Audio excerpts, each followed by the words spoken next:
안녕하세요. 사연을 부탁해입니다. 오늘의 사연을 소개하겠습니다.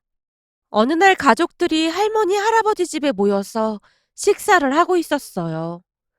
식사를 하던 도중 작은엄마가 저를 힐끔힐끔 바라보더니만 물었습니다. 소연이 넌 공부는 잘 돼가니? 공부만 잘하면 뭐 하겠니? 얼굴 볼 때마다 인사도 제대로 안 하는데. 그러니까 싸가지 없다는 소리를 듣는 거야. 작은엄마의 말에 제가 움찔한 채 대꾸를 하려고 했는데요. 제 동생이 저보다 빨리 작은엄마의 말을 맞받아쳤습니다. 우리 누나 그렇게 싸가지 없지 않아요. 주변에서 공부도 잘하고 착하다고 다들 칭찬이 자자하거든요. 근데 왜 우리한테는 인사도 제대로 안 하는 거니? 작은엄마는 맨날 우리 누나를 못마땅해 하니까 그게 당연한 거 아니겠어요? 싸가지 없다고 대놓고 말하는데 인사할 마음이 생기겠어요? 뭐? 너 지금 말 다 했니? 작은엄마가 버럭한 채 동생을 노려보고 있었어요. 그 바람에 엄마가 동생을 타일렀는데요. 작은엄마한테 말버릇이 그게 뭐야? 예의 바르게 행동하라고 했지. 알았어. 동생이 엄마 눈치를 보며 대답했고 이때다 싶었던 것인지 작은엄마가 엄마에게 짜증스럽게 말을 했어요. 형님, 가정교육이 얼마나 중요한지 아시죠? 사촌 누나랑 형이 이러니 우리 아들이 뭘 보고 배우겠어요? 앞으로 교육 좀 잘 시키셔야겠어요. 동서도 이제 그만 좀 해. 멀쩡히 있는 우리 딸이랑 아들한테 왜 시비야? 그리고 내 자식 교육은 내가 시킬 테니까 동서는 동서 아들 교육이나 잘 시키지 그래. 형님, 자식이 귀할수록 엄하게 교육시키라는 말도 있잖아요. 버릇없는 건 애초에 팍 잡아야 한다니까요. 동서가 뭔가 단단히 착각하고 있는 모양인데 우리 딸이 의대 들어간 뒤로 동네 아줌마들이 다들 나한테 교육 방법 배워보겠다고 난리도 아니거든. 거기다 우리 딸이 예의까지 엄청 바르잖아. 그러니 다들 어떻게 하면 우리 딸처럼 키울 수 있는지 피곤할 정도로 물어보는데 그런 우리 딸 교육을 동서가 왈가왈부할 건 아닌 것 같은데 말이야. 엄마가 작은엄마를 단숨에 제압해버렸어요. 그 모습에 동생이 밥상 밑으로 손을 휘두르며 쾌재를 부르고 있었고요. 역시나 우리 엄마 말발은 대단했는데요. 교묘하게 우리를 깎아내리려던 작은엄마를 단숨에 입 다물게 만들었거든요. 하지만 작은엄마도 호락호락하지만은 않았는데요. 엄마의 말에 배알이 꼬일 대로 꼬인 작은엄마가 마지막 발악을 하듯 외쳤거든요. 그렇게 예의가 바른데 지 친아빠를 아예 쌩까고 산답니까? 동서 지금 무슨 말을 하는 거야? 제정신이야? 작은엄마의 말에 엄마가 이성을 잃고 소리까지 질렀어요. 그렇게 엄마와 작은엄마가 서로를 노려본 채 서 있었는데요. 그 순간 아빠가 그 둘 사이를 끼어들며 소리쳤어요. 재수씨, 지금 어디다 대고 그런 말을 하는 겁니까? 규범이 너도 그렇게 생각하는 거냐?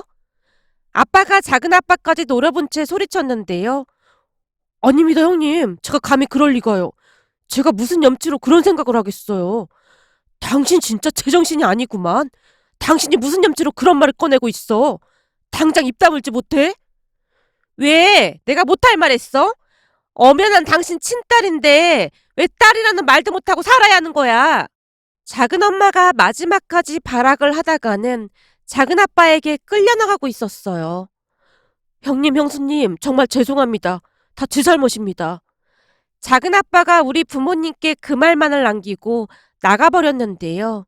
그 모습에 제 마음도 복잡하기만 했습니다. 사실 제게는 아주 고리타분한 출생의 비밀이 있답니다. 그러니까 저를 낳아준 생모가 일찍 돌아가시고 생부가 저를 할머니 할아버지께 맡겼는데요. 큰엄마 큰아빠가 오며 가며 저를 돌봐줬다고 하네요. 큰엄마가 임신을 한 번 했던 적이 있었다는데요. 그만 유산이 되어버렸다고 했습니다. 그 뒤로는 이상하리만큼 임신이 되지 않았고요. 유산의 아픔을 겪었던 큰엄마 눈에는 엄마를 일찍 여인 제가 참 안타까워 보였다고 했습니다. 그러다 보니 할머니 집에 있던 저를 오며 가며 챙기다 보니 정이 들어버렸고요. 유산을 한 뒤 큰 충격으로 큰엄마는 회사까지 관뒀다고 하는데요. 회사 일이 너무 힘들어서 그리 된 게 아닌가 하는 죄책감마저 들었다고 했으니까요. 그렇게 큰엄마는 저를 참 많이 챙겼습니다. 저를 유치원에 데려다 주기도 했고 데리러 오기도 했거든요. 그런 큰엄마에게 미안한 마음이 들었던지 할머니가 큰엄마를 말리기도 했는데요. 너 힘들 텐데 내가 데려다 주고 하마. 아니에요, 어머님. 제가 좋아서 하는 일인걸요. 그렇게 두 분이 유치원 등하교 이야기를 했던 모양인데요. 어느 날은 제가 정색까지 한 채 말을 하기도 했다네요. 난 할머니 오는 거 싫어. 그러니까 앞으로도 큰엄마가 왔으면 좋겠어. 네 큰엄마가 힘들까봐 그렇지. 암튼 더 힘들면 언제든지 말하렴. 우리가 너한테 면목이 없구나. 네 자식도 아닌데. 아니에요, 어머님. 저 어차피 회사도 간다서 시간도 많은걸요. 근데 요즘 서방님한테 연락은 오는 거예요? 왜? 혹시 소연이가 아빠를 찾던? 아니요. 아예 찾질 않으니까 더 마음이 아파서 그렇죠. 그렇잖아요. 한창 아빠를 찾을 나이인데 전혀 찾질 않아서요. 소연이 새엄마가 연락도 못하게 하고 가지도 못하게 하는가 보더구나. 혹시나 소연이를 보러 간 걸 알게 되기라도 하면 산다 못 산다 난리도 아니라고 하더구나. 아무리 그래도 그렇지 핏줄인데 그러면 안 되는 건데. 이제 소연이한테는 아빠밖에 없는데 너무 마음이 아프네요. 근데 소연이도 그걸 아는지 아예 찾질 않아요. 할머니와 큰엄마가 안타까운 마음으로 대화를 했다고 하네요. 이런 부분은 나중에 할머니가 제게 말을 해줘서 알게 되었거든요. 그 뒤에도 새엄마란 사람은 저를 절대 못 키운다고 짐까지 싸서 집을 나가기도 했다고 합니다. 결국 생부인 작은아빠는 저를 할머니 할아버지한테 맡긴 후 찾아오지도 못했답니다. 가끔 몰래 찾아와서 제게 장난감을 사준 기억은 있지만 그때도 저는 그저 시큰둥하게 작은아빠를 바라봤던 것 같습니다. 그렇게 저는 할머니 집과 큰아빠 집을 오가며 지내고 있었어요. 그러던 어느 날은 큰아빠 큰엄마가 저를 자식으로 입양을 하게 되었는데요. 어느 날은 제가 엄마에게 물어본 적이 있었습니다. 엄마, 근데 날 왜 입양한 거야? 아무리 아빠 핏줄이라고는 해도 그게 쉽지는 않은 일이었을 텐데. 제 말에 엄마가 빙그레 웃더니만 예전 이야기를 해줬어요. 언젠가 한 번은 널 유치원에서 데리고 집으로 가고 있는데 그때 당시 너랑 꽤 친하게 지내던 민정이란 친구가 있었어. 그 민정이가 너한테 말을 하더구나. 라며 그날 있었던 일을 이야기해줬어요. 엄마 말에 따르면 그 민정이가 제게 물었다고 하네요. 니네 엄마 엄청 예쁜 것 같아. 우리 엄마도 니네 엄마처럼 엄청 예쁘고. 그 말에 제 표정이 급격하게 어두워져 있었다는데요. 아마도 그때 당시 민정이가 말한 너네 엄마가 큰엄마라는 걸 알고 있었기에 딱히 대답도 못하고 고개만 숙이고 있더랍니다. 그렇게 또다시 다음 날이 됐다는데요. 엄마가 저를 데리러 유치원에 도착을 하자마자 제가 큰 소리로 엄마를 부르며 엄마에게 안겼다고 하네요. 엄마! 라고 말이죠. 예상치 못한 제 반응에 엄마가 놀란 채 그냥 가만히 저를 안아줬고요. 그리곤 갑자기 친구들한테 말을 하더랍니다. 우리 엄마 예쁘지? 우리 엄마 엄청 예뻐. 라고 말입니다. 그날 엄마가 저를 할머니 집에 데려다 주러 가는 길에 제가 엄마에게 말을 했다네요. 큰엄마, 소연이가 그냥 엄마라고 부르면 안 돼? 친구들하고 있을 때만 그렇게 부르고 집에서는 다시 큰엄마라고 부를게. 그 말이 엄마의 마음을 움직였다는데요. 그때 당시 엄마랑 아빠에게는 자식이 없었기에 그냥 제 엄마 아빠가 되어주고 싶었답니다. 물론 제가 두 분을 잘 따르기도 했었고요. 그렇게 저는 두 분의 딸이 되었는데요. 그때 당시 생부, 그러니까 작은아빠가 저를 안고는 울면서 몇 번이나 미안하다고 했던 게 얼핏 기억이 나기도 합니다. 다만 저는 작은아빠가 왜 우는 것인지 이해를 할 수가 없었고요. 그 뒤 작은아빠 부부를 1년에 한두 번 봤던 것 같은데요. 어쩌다 한 번 보는 날에도 두 분은 저를 멀리하는 모습이었어요. 그러다가 제 남동생이 태어났고 우리 집에는 웃음소리가 끊이질 않았어요. 부모님은 동생이 태어난 게 다 제가 복이 많아서 그런 거라며 저를 복덩이라고 부르곤 했고요. 동생도 저를 잘 따랐기에 누가 보더라도 완벽한 가정임에 틀림이 없었습니다. 그런데 우리 가족이 너무 행복해 보였던 것일까요? 어느 날 아빠가 하던 사업이 휘청이기 시작하면서 우리는 지하셋방으로 이사를 가야만 했습니다. 네 식구가 살기에는 너무나 작은 집이었기에 어느 날 할머니가 부모님을 설득하기도 했는데요. 집이 너무 좁으니까 소연이는 우리가 데리고 있는 게 어떻겠냐? 어머님, 제 딸을 보내긴 어디로 보내요? 어느 부모가 힘들다고 자식을 보내겠어요. 그런 말씀 하실 거면 앞으로 찾아오지 마세요. 엄마가 정색까지 한 채 말을 했습니다. 그 모습에 할머니가 미안한 듯 엄마에게 말을 했고요. 내가 말실수를 했다면 미안하구나. 난 그냥 니들 힘들까봐 그런 것 뿐이다. 내 입장에서 생각해봐라. 우린 항상 너한테 죄인이나 마찬가지야. 어머님, 무슨 말씀을 그렇게 하세요? 우리 소연이 덕분에 동생도 태어나고 소연이가 동생하고 얼마나 잘 놀아주는데요. 저는 아주 복이 많은 사람입니다. 이렇게 예쁜 딸이 세상에 어디 있겠어요? 애미야, 정말 고맙구나. 내가 무슨 복이 있어서 너 같은 며느리를 본 건지 모르겠구나. 할머니가 뒤를 돌아 눈물을 훔치고 있었어요. 그리고 저는 그날 일이 정확히 기억이 나는데요. 엄마는 단 한 번도 저를 친자식이 아니라고 생각해 본 적이 없는 분이었어요. 비록 아빠 일이 잘 안 되면서 경제적으로 힘들어지긴 했지만 우리는 그 안에서 나름 행복한 시간을 보내려고 노력했습니다. 나중에는 엄마도 일을 다녀야 해서 제가 동생을 돌보기도 했는데요. 그 바람에 동생과 저는 더욱 끈끈한 남매가 되었습니다.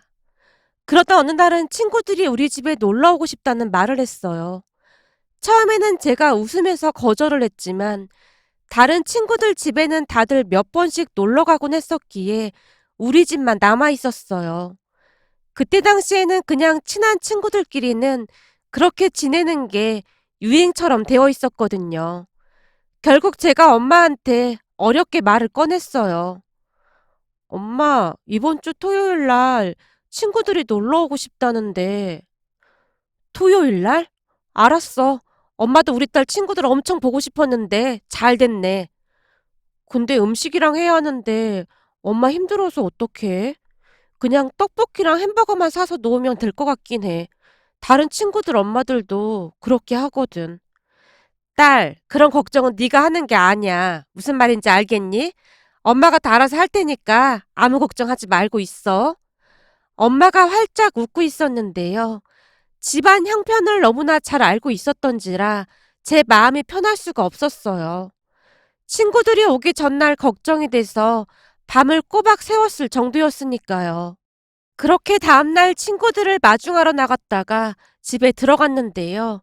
집에 들어서던 순간 깜짝 놀라고 말았어요. 엄마가 집을 어찌나 예쁘게 꾸며놨던지 그 모습에 눈물이 핑 돌 정도였거든요. 아마 엄마도 지하셋방에 친구들을 초대하는 것에 대해 미안했던 모양으로 집안에 꽃도 많이 준비해놨고 반짝이는 걸로 정말 예쁘게 꾸며놨더라고요. 그 모습이 친구들 마음에도 들었던지 다들 한박 웃음을 지으며 좋아했답니다. 거기다 엄마가 처음 보는 음식들을 잔뜩 준비하기도 했는데요. 예쁜 케이크들부터 해서 먹음직스러운 음식들이 가득했습니다. 엄마의 상차림은 친구들의 마음을 사로잡기에 충분했어요. 그 덕분에 친구들이 몇 번이나 감탄을 했는지 모르겠습니다. 다행히도 다들 착한 친구들이었기에 편견 없이 봐줬던 것 같습니다. 엄마 덕분에 저는 친구들 사이에서 더욱 빛이 났던 것 같네요. 그날 엄마한테 어찌나 감사했는지 모르겠습니다. 그 친구들과는 지금도 연락하면서 친하게 지내고 있는데요. 그때 일을 절대 잊지 못한다고 할 정도랍니다. 그 뒤 아빠의 일이 다시 잘 돼서 우리는 비록 전세이긴 하지만 아파트에서 살고 있는데요. 비록 어려운 환경이었지만 힘들었던 기억보다는 행복한 기억이 더 많았던 것 같습니다. 그렇게 저는 부모님의 뒷받침에 힘입어 의대에 들어가게 되었는데요. 의대에 합격하기 전 작은엄마가 저를 비웃기도 했습니다. 내가 지금 잘못 들은 거지? 진짜로 네가 의대에 들어가겠단 말이니? 소연아, 네가 세상 물정을 잘 몰라서 그러나 본데 강남 사는 사람들도 자식들 의대 보내려고 그렇게 돈을 퍼붓는데도 못 들어가는 곳이 의대야. 근데 네가 의대에 들어간다고? 네가 무슨 수로 의대에 들어가? 듣자하니 네가 공부를 꽤 잘한다고는 하지만 그게 가능하긴 하겠냐? 작은 엄마가 배까지 움켜잡고는 깔깔대며 웃고 있었는데요. 그 모습을 가만히 지켜보던 할머니가 옆에 있던 파리채를 들더니만 그 파리채로 작은 엄마를 마구마구 내리치며 말했어요. 아니, 뭔 놈의 파리가 이렇게 큰지 모르겠구나. 암튼 요즘 파리들은 눈치가 없어도 너무 없어서 문제야. 시도 때도 없이 껴들 때 안 껴들 때 다 껴든다니까. 그래도 예전에 파리들은 눈치라도 있어서 내가 파리채를 들면 잽싸게 도망이라도 가던데 요즘 파리들은 영 눈치코치가 없어서 이렇게 막 내리쳐도 지가 뭘 잘못한 줄도 모른다니까. 라며 더욱 세게 작은 엄마의 등짝을 내리치고 있었는데요. 평소 과묵하기로 소문난 할아버지조차도 안방으로 들어가시더니 조용히 뭔가를 들고 나오셨는데요. 이 사람아, 요즘 파리들은 힘이 좋아졌어. 그까지 파리채로는 어림도 없는 거 몰라? 하긴 요즘 파리들이 잘 먹어서 덩치가 엄청 커지긴 했지. 당신은 저리 비켜봐. 이거 영섭이가 나한테 소개해준 초강력 파리약인데 이거 한번 뿌리기만 하면 파리들이 맥을 못 추린다고 하더라고. 당신은 저리 가 있어봐. 잘 됐네. 내가 오늘 영섭이 말이 맞나 안 맞나 테스트 한번 해봐야 쓰겄네. 라며 할아버지가 작은 엄마를 향해 이상한 모기약 같은 걸 뿌려대기 시작했는데요. 아버님, 지금 뭐 하시는 거예요? 아유, 파리가 지가 사람인 줄 알고 나보고 아버님이라는 말을 다 하네. 할아버지가 계속해서 마구마구 뿌려대고 있었는데요. 옆에 있던 할머니가 무심한 듯 아닌 듯 한마디를 날리셨어요. 여보, 내가 보니 그놈의 파리가 보통 얘기가 아닌 것 같은데 이번 참에 그냥 박멸해버리게 그냥 한 통 다 뿌려버립시다. 그런가? 이놈의 파리가 아직까지 안 가고 뭐하고 있는지 모르겠구만. 가만 보니 무식한 게 명줄은 또 엄청 긴가 보네. 할아버지가 파리약을 마구마구 뿌려대고 있었는데요. 결국 작은 엄마가 기겁을 한 채 소리를 지르며 밖으로 뛰쳐나갔습니다. 그 모습에 우리 가족들은 한동안 웃고 있었고요. 그런데 잠시 후 할아버지가 제게 한마디를 더 하셨어요. 수연아, 네 뒤에는 이 할애비 할머니가 있으니까 안 걱정도 하지 마라. 네가 의대 가면 우리가 무슨 짓을 하더라도 널 도와줄 테니 걱정하지 말라 그 말이야. 그 뭐냐? 니들 증조 할아버지가 당긴 그 땅 팔아서라도 우리가 뒷바라지 할 테니까 아무 걱정하지 마라. 할애비 말 알겠냐? 평소에는 정말이지 무뚝뚝하기만 하던 할아버지의 눈시울이 붉어져 있었는데요. 옆에 있던 엄마가 그런 감동적인 분위기에 찬물을 끼얹 듯 말했어요. 아버님, 제 딸이 대학 가는데 왜 아버님이 분위기를 잡으세요? 이렇게 든든한 엄마 아빠가 있으니까 어머님 아버님은 좀 빠져주시죠. 우리 자식들은 우리가 알아서 합니다. 애미야, 우리가 너한테 죄가 많다. 정말 고맙구나. 결국에는 할아버지가 고개까지 떨구고 있었어요. 그렇게 얼마 뒤 저는 결국 의대에 합격을 했는데요. 그 누구보다도 엄마가 제일 기뻐했습니다.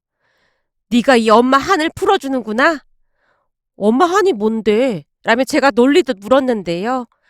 이 엄마가 공부 쪽으로는 영 머리가 안 따라줘서 내 자식들은 공부를 잘했으면 하고 빌고 또 빌었거든. 근데 우리 딸이 의대에 합격을 했으니 한이 풀렸다 그 말인 거지. 라며 감격스러워했습니다.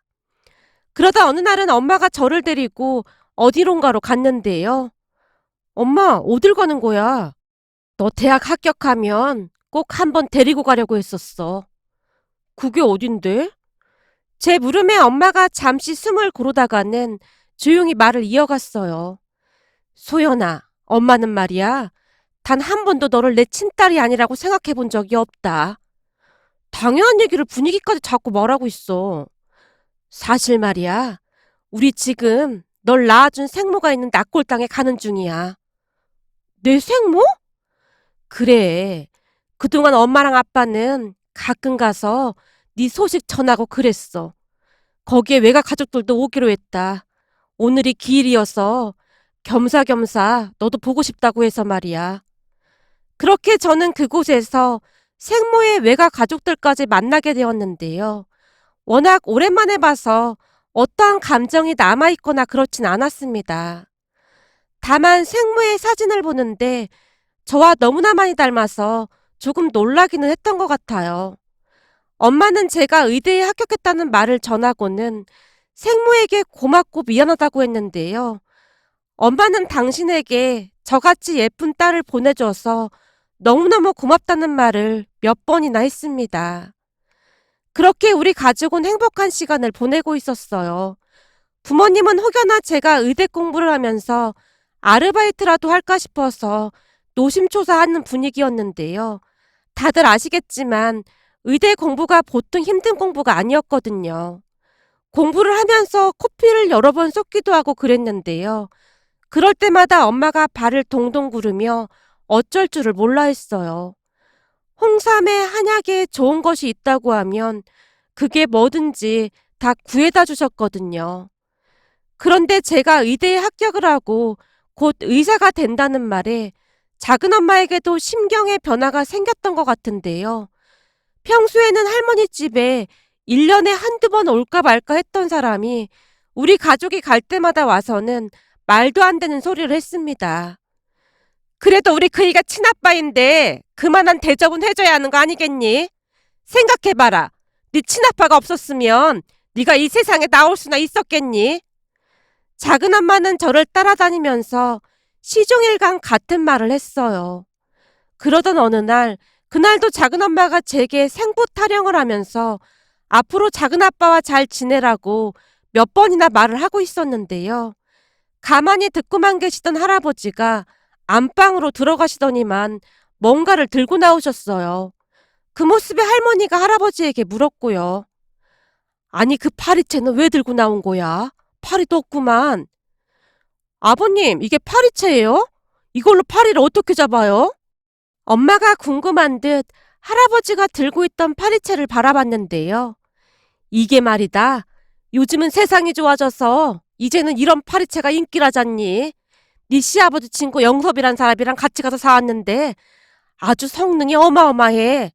이걸 어떻게 하는데요? 엄마가 다시 묻자마자 할아버지께서 파리채를 만지작거리며 대답했어요. 이 파리채가 말이다. 파리들이 그물에 닿기만 하면 지지직 그냥 그걸로 끝이야. 그래서 그런지 파리들한테도 입소문이 난 모양인지 요즘 우리 집에는 날파리 한 마리도 없지 뭐냐. 근데 오늘 어디서 구린내 나는 똥파리 한 마리가 들어온 것 같구나. 가만 보자. 손잡이 쪽에 스위치가 어디 있었는데. 라며 할아버지가 스위치를 찾으며 작은 엄마에게로 성큼성큼 걸어가고 있었는데요. 그 바람에 작은 엄마가 기겁을 한 채 가방까지 두고 36개 주랭랑을 쳤답니다. 그 모습이 참 우프기만 했는데요. 그때 그 시절에는 저를 그렇게나 못살게 굴더니만 이제 와서 부모 자격을 운운하는 모습에 가증스럽기까지 했거든요. 대체 사람이 얼마나 양심이 없으면 그럴 수가 있는 것인지 기가 막히다는 생각만 들었답니다. 그 뒤 우리 가족들은 서로를 더욱 아끼며 잘 살아가고 있습니다. 저는 앞으로도 우리 부모님께 효도하며 항상 감사하는 마음으로 살아갈 생각입니다. 오늘의 사연은 여기까지였습니다. 즐겁게 보셨다면 구독, 좋아요 부탁드립니다. 고맙습니다.